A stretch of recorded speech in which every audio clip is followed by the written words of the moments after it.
देवी काली की विजय, अंधकार पर रौद्र शक्ति का प्रकाश। ज्यादातर लोग दीपावली को लक्ष्मी पूजा और राम के अयोध्या लौटने से जोड़ते हैं, लेकिन बंगाल और कुछ अन्य क्षेत्रों में दीपावली की रात मां काली की पूजा की जाती है।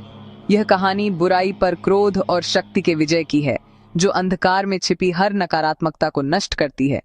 राक्षस रक्तबीज का अंत। प्राचीन काल में रक्तबीजा नामक एक भयंकर राक्षस था। उसे यह वरदान प्राप्त था कि उसके खून की एक भी बूंद अगर जमीन पर गिरती तो उस बूंद से तुरंत एक और नया रक्तबीज पैदा हो जाता।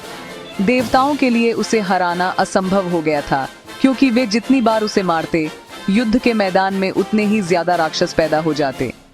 जब देवताओं ने अपनी सारी उम्मीद खो दी, तब उन्होंने देवी दुर्गा का आह्वान किया। महाकाली का जन्म राक्षसों की इस बढ़ती हुई संख्या को देखकर देवी दुर्गा को इतना अधिक क्रोध आया कि उनके माथे से महाकाली प्रकट हुई। मां काली का रूप अत्यंत रौद्र और विशाल था। काले रंग की त्वचा, बिखरे बाल, गले में राक्षसों के सिरों की माला और बाहर निकली हुई जीभ। उनका यह रूप काल, समय और विनाश की शक्ति का प्रतीक था, जिसका उद्देश्य था कि दुनिया में संतुलन वापस लाया जाए। विजय और शांति महाकाली ने रक्तबीज से युद्ध शुरू किया, लेकिन उनका तरीका एकदम अनोखा था। अपनी विकराल जीभ और बड़े मुंह से उन्होंने यह सुनिश्चित किया कि जैसे ही वह राक्षस पर वार करें, उसके खून की एक भी बूंद जमीन पर न गिरे। वह सारा खून खुद पी गईं। इस तरह उन्होंने रक्तबीज के खून को उसे दोबारा पैदा होने से रोक दिया। जब उन्होंने आखिरी रक्तबीज को भी नष्ट कर दिया, तो युद्ध समाप्त हो गया।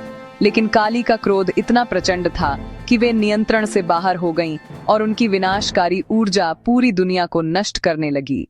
उन्हें शांत करने के लिए उनके पति भगवान शिव ने युद्ध के मैदान में उनके रास्ते में लेट गए। जब मां काली ने अनजाने में शिव के सीने पर पैर रखा, तो उन्हें अपनी गलती का एहसास हुआ।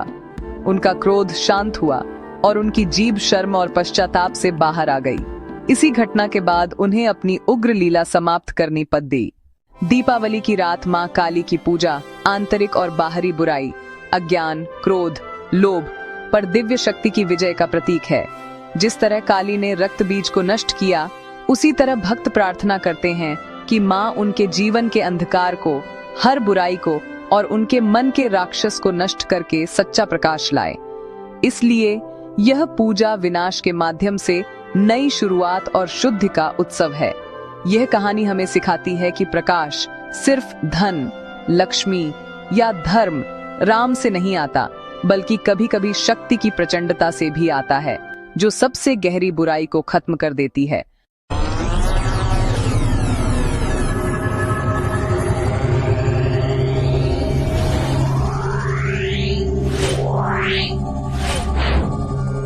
Yeah.